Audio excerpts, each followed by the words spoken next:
mataw ang atong gugma nga gibalaan natong duha. Ang lakaw ay handumanan sa gugmang gipanumpata.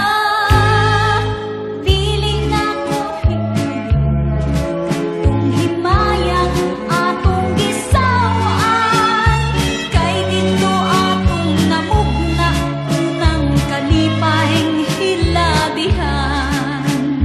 Kay dito atong namugna unang kalipahing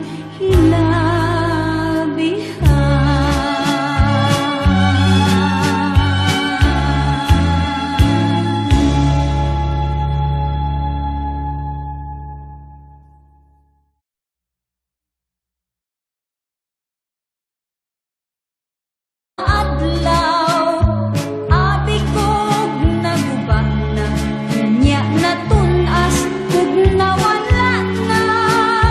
Nagpabilin sa gihapon nga buhing saksi sa gugmata.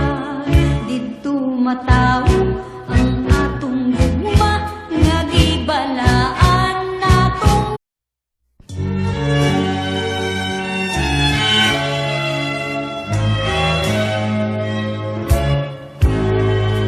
dito sa atong lakaw.